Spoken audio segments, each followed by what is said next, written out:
सूरज की पहली किरणें जैसे ही गांव की मिट्टी को छूतीं, वैसे ही किसानों के मन में एक अजीब सी बेचैनी जाग उठती। हर कोई जानता था कि आज रात फिर वही होगा जो पिछले कई महीनों से हो रहा था। ट्रैक्टर वाली चुड़ैल फिर आएगी और किसी न किसी अमीर किसान का ट्रैक्टर गायब हो जाएगा। गांव के मुखिया रामलाल ने अपने आंगन में बैठे हुए कहा, भाइयों, यह चुड़ैल हमारे गांव को बर्बाद कर देगी। कुछ तो करना होगा। उनके बगल में बैठे बुजुर्ग किसान केशव काका ने गहरी सांस लेते हुए जवाब दिया, रामलाल, तुम नहीं समझोगे। यह कोई साधारण चुड़ैल नहीं है। यह हमारी चंपा है, वही चंपा जो कभी इस गांव की शान थी। रामलाल के चेहरे पर हैरानी के भाव आ गए। चंपा? वह गरीब किसान रमेश की पत्नी? लेकिन वह तो... केशव काका ने उनकी बात काटते हुए कहा, हाँ, वही चंपा जो अपने पति के साथ इस दुनिया से चली गई थी, लेकिन उसकी आत्मा को शांति नहीं मिली और अब वह लौट आई है अपने प्यार और न्याय की खोज में। गांव के लोग धीरे धीरे इकट्ठा होने लगे। हर किसी के मन में एक ही सवाल था, क्या वाकई में चंपा लौट आई है? और अगर हाँ, तो क्यों? चंपा और रमेश की कहानी। गांव के पुराने पीपल के पेड़ के नीचे बैठे हुए केशव काका ने चंपा और रमेश की कहानी सुनानी शुरू की। उनकी आंखों में याद के आंसू थे। चंपा और रमेश की प्रेम कहानी कोई साधारण कहानी नहीं थी। दोनों बचपन के दोस्त थे, साथ खेले, साथ पढ़े और फिर एक दिन प्यार में पड़ गए। लेकिन उनकी खुशियां ज्यादा दिन नहीं टिकीं। केशव काका ने आगे बताया, रमेश एक मेहनती किसान था, लेकिन गरीबी उसका पीछा नहीं छोड़ती थी। चंपा हमेशा उसका साथ देती, खेतों में उसकी मदद करती। एक दिन रमेश ने कहा था, चंपा, एक दिन हमारे पास भी अपना ट्रैक्टर होगा, फिर देखना हमारी किस्मत कैसे बदलती है। चंपा ने मुस्कुराते हुए जवाब दिया था, रमेश, मुझे ट्रैक्टर की कोई जरूरत नहीं। तुम्हारा साथ ही मेरे लिए सबसे बड़ी दौलत है। लेकिन किस्मत को कुछ और ही मंजूर था। एक दिन जब रमेश खेत में काम कर रहा था, एक जहरीले सांप ने उसे काट लिया। चंपा चीखती चिल्लाती गांव के अमीर किसान के पास पहुंची।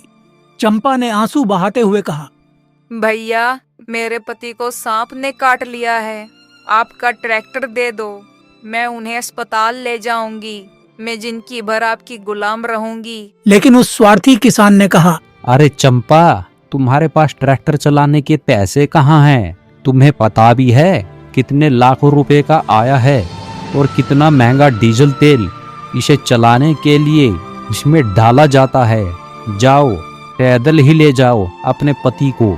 चंपा की आंखों में आग थी, लेकिन वह कुछ नहीं कर सकती थी। वह अपने पति को गोद में लेकर पैदल ही अस्पताल की ओर भागने लगी। केशव काका की आवाज भारी हो गई थी। उस दिन की याद आते ही मेरा दिल दहल जाता है। चंपा अपने प्यारे रमेश को लेकर सड़क पर भागी जा रही थी। उसके पैरों से खून बह रहा था, लेकिन वह रुकी नहीं। गांव के लोग सांसें रोककर उन्हें सुन रहे थे।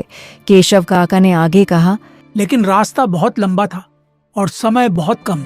रमेश की हालत बिगड़ती जा रही थी। वह चंपा से कहता है, चंपा, मुझे छोड़ दो। मुझे पता है मैं नहीं बचूंगा। आज मेरा मरना तय है। लेकिन चंपा ने उसे और कसकर पकड़ लिया। फिर अचानक रमेश ने चंपा का हाथ पकड़ा और कहा, चंपा, मैं जा रहा हूँ, लेकिन तुम जीना, मेरे लिए जीना। और फिर उसने अपनी आखिरी सांस ली। केशव काका रो पड़े। चंपा चीख पड़ी। उसने रमेश को गले से लगा लिया और कहा, नहीं रमेश, मैं तुम्हारे बिना नहीं जी सकती। मैं भी तुम्हारे साथ आ रही हूँ। और फिर वहीं सड़क किनारे अपने पति के शव को गले से लगाए चंपा ने भी अपनी जान दे दी। गांव में सन्नाटा छा गया। हर आंख नम थी। क्या यही वह घटना थी जिसने चंपा को चुड़ैल बना दिया था? रात का अंधेरा गहरा हो चला था। गांव के लोग अभी भी पीपल के पेड़ के नीचे जमा थे। केशव काका ने अपनी कहानी जारी रखी। उस दिन के बाद गांव में एक अजीब सा सन्नाटा छा गया। लोग चंपा और रमेश की बात करते तो उनकी आंखें नम हो जाती, लेकिन किसी को नहीं पता था कि क्या होने वाला है। एक युवा किसान ने पूछा, काका, फिर क्या हुआ? चंपा चुड़ैल कैसे बनी? केशव काका ने गहरी सांस ली। बेटा, कहते हैं कि जब कोई आत्मा बहुत दुखी होकर इस दुनिया को छोड़ती है तो उसे शांति नहीं मिलती। चंपा की आत्मा भटकती रही। उसके अंदर का गुस्सा और बदले की भावना इतनी प्रबल थी कि मरने के बाद भी उसकी आत्मा को चैन नहीं मिला। एक रात, ठीक अमावस्या की रात, जब चारों ओर घुप अंधेरा था, अचानक गांव में एक तेज चीख सुनाई दी। लोग घरों से बाहर निकले तो देखा कि आसमान में एक काली छाया मंडरा रही थी। गांव के मुखिया रामलाल ने कहा, हाँ, मैं याद करता हूँ वह रात। मेरे पिता ने मुझे बताया था। उस रात आसमान में एक अजीब सी रोशनी थी, जैसे कोई आग की लपटें हों। केशव काका ने सिर हिलाया। हाँ, वही रात थी जब चंपा एक शक्तिशाली चुड़ैल के रूप में लौट आई थी। उसने ठान ली थी कि वह हर उस किसान से बदला लेगी जो गरीबों की मदद नहीं करता। लोगों के बीच फुसफुसाहट होने लगी। कुछ डर गए, कुछ को विश्वास नहीं हो रहा था। केशव काका ने आगे कहा, उस रात चंपा की आत्मा ने सबसे पहले उस अमीर किसान का ट्रैक्टर चुराया जिसने उसकी मदद नहीं की थी। लोग कहते हैं कि उस रात उस किसान की चीखें पूरे गांव में सुनाई दी थी। एक बुजुर्ग महिला ने कहा, हाँ, मैंने भी सुना था। वह किसान चिल्ला रहा था, मेरा ट्रैक्टर, कोई बचाओ। केशव काका ने अपनी बात जारी रखी। उस दिन से हर अमावस्या की रात चंपा की आत्मा चुड़ैल के रूप में गांव में आती और किसी न किसी अमीर किसान का ट्रैक्टर चुरा ले जाती। लेकिन वह इन ट्रैक्टरों को गरीब किसानों के खेतों में छोड़ देती ताकि वे अपनी फसल बो सकें। गांव के लोग हैरान थे। क्या यह सच हो सकता था? क्या चंपा वाकई में एक चुड़ैल बन गई थी? और क्या वह अब भी गरीबों की मदद कर रही थी? ट्रैक्टर की चोरी। अगले दिन सुबह जैसे ही सूरज की पहली किरण गांव पर पड़ी, लोगों ने देखा कि गांव के सबसे अमीर किसान सुरेश का ट्रैक्टर गायब था।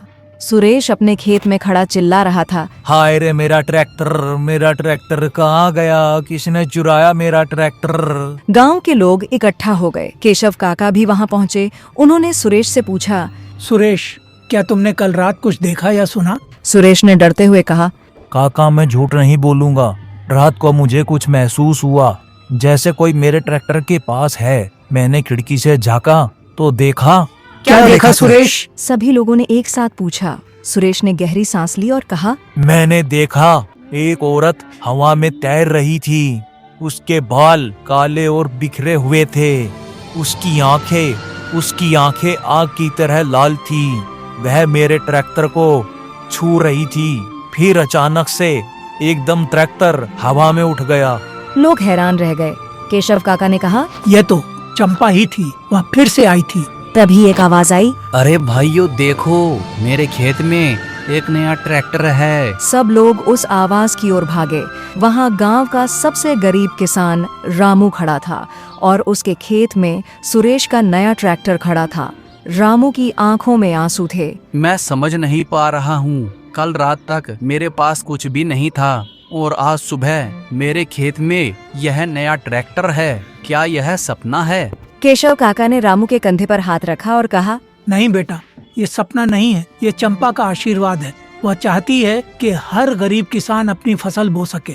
सुरेश गुस्से से लाल हो गया और कहने लगा, लेकिन यह मेरा ट्रैक्टर है, मैं इसे वापस लूंगा। तभी अचानक एक ठंडी हवा चली और सभी ने महसूस किया जैसे कोई उनके कानों में फुसफुसा रहा हो।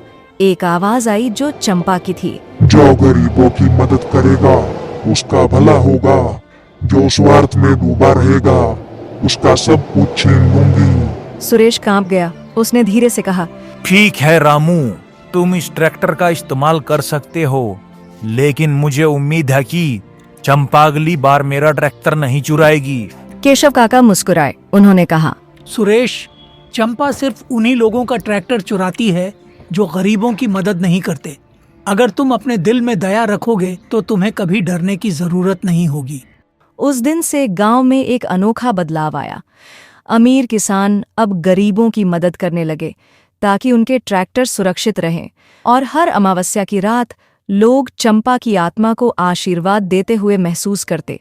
जैसे जैसे दिन बीतते गए, गांव में चंपा की कहानी एक किंवदंती बन गई। हर कोई उसके बारे में बात करता, हर कोई उससे डरता, लेकिन साथ ही हर कोई उसका सम्मान भी करता। एक दिन गांव के मुखिया रामलाल ने सभी को इकट्ठा किया और उसने कहा, भाइयों और बहनों, हमें कुछ करना होगा। हम इस तरह डर में नहीं जी सकते। एक युवा किसान ने पूछा, लेकिन मुखिया जी, हम क्या कर सकते हैं? चंपा तो एक चुड़ैल है। रामलाल ने गहरी सांस ली और कहा, हाँ, वह एक चुड़ैल है, लेकिन वह हमारी चंपा भी है। क्या हम भूल गए कि वह कभी हमारे गांव की बेटी थी? लोगों में फुसफुसाहट होने लगी। कुछ ने सिर हिलाया, कुछ ने आंखें झुका लीं। तभी केशव काका आगे आए। उन्होंने कहा, रामलाल ठीक कह रहा है। चंपा हमारी बेटी थी और अब भी है। हमें उसे समझना होगा, उसके दर्द को समझना होगा। एक महिला ने पूछा। लेकिन काका, हम क्या कर सकते हैं? केशव काका ने मुस्कुराते हुए कहा, हम वही कर सकते हैं जो चंपा चाहती थी, एक दूसरे की मदद करना। हाँ, यही सही रास्ता है। आज से हम सब मिलकर एक सहकारी समिति बनाएंगे। हर किसान इस समिति का हिस्सा होगा, चाहे वह अमीर हो या गरीब। लोगों की आंखों में चमक आ गई। एक बुजुर्ग किसान ने कहा, लेकिन मुखिया जी, इसके लिए तो बहुत सारे ट्रैक्टर चाहिए होंगे। रामलाल ने मुस्कुराते हुए कहा, हाँ, और वे ट्रैक्टर हमारे पास हैं। जो ट्रैक्टर चंपा ने चुराए थे, वे सब अब हमारी समिति के हिस्सा होंगे। हर किसान उनका इस्तेमाल कर सकेगा। यह सुनकर गरीब किसानों के चेहरों पर खुशी थी। केशव काका ने कहा, और हाँ, एक और बात, हम हर साल चंपा और रमेश की याद में एक मेला आयोजित करेंगे। इस मेले में हम गरीब किसानों की मदद करेंगे, उन्हें बीज और खाद देंगे। सभी ने इस प्रस्ताव का स्वागत किया। गांव में एक नई उम्मीद जगी थी। उस रात जब सब सो रहे थे, कुछ लोगों ने महसूस किया जैसे हवा में एक मीठी खुशबू फैल गई हो। कुछ ने कहा कि उन्होंने चंपा को देखा, वह मुस्कुरा रही थी। चुड़ैल की मुक्ति। समय बीतता गया। गांव की सहकारी समिति फलने फूलने लगी। हर किसान, चाहे वह अमीर हो या गरीब, एक दूसरे की मदद करने लगा। ट्रैक्टरों की चोरी बंद हो गई थी। एक दिन जब चंपा और रमेश की याद में मेला लग रहा था, अचानक आसमान में बादल छा गए। एक तेज हवा चलने लगी। केशव काका, जो अब बहुत बूढ़े हो गए थे, उन्होंने आसमान की ओर देखा और मुस्कुराए। उन्होंने धीरे से कहा, चंपा आ रही है। लोग डर गए। कुछ अपने घरों की ओर भागने लगे, लेकिन केशव काका ने उन्हें रोका। रुको, डरो मत, आज चंपा हमें धन्यवाद देने आई है। जैसे ही उन्होंने यह कहा, आसमान में एक चमकदार रोशनी दिखाई दी। धीरे धीरे वह रोशनी नीचे आने लगी। लोगों ने देखा कि वह रोशनी एक औरत का रूप ले रही थी। ये चंपा थी। चंपा ने मुस्कुराते हुए कहा, मेरे प्यारे गांव वालों, मैं बहुत खुश हूँ। तुम सबने वह कर दिखाया जो मैं और रमेश हमेशा से करना चाहते थे, एक दूसरे की मदद करना। लोगों की आंखों में आंसू आ गए। रामलाल ने आगे बढ़कर कहा, चंपा, हमें माफ कर दो। हमने तुम्हें और रमेश को बहुत तकलीफ दी। चंपा ने अपना हाथ उठाया और कहा, नहीं रामलाल, अब माफी मांगने का समय नहीं है, अब खुश होने का समय है। देखो, मेरी आत्मा को शांति मिल गई है। तभी लोगों ने देखा कि आसमान से एक और रोशनी आ रही थी। ये रमेश था। रमेश ने चंपा का हाथ थाम लिया। चंपा ने आखिरी बार कहा, मेरे प्यारे गांव वालों, मैं जा रही हूँ, लेकिन याद रखना, जब भी तुम एक दूसरे की मदद करोगे, मैं और रमेश हमेशा तुम्हारे साथ होंगे। और फिर धीरे धीरे चंपा और रमेश की आत्माएं आसमान में विलीन हो गईं।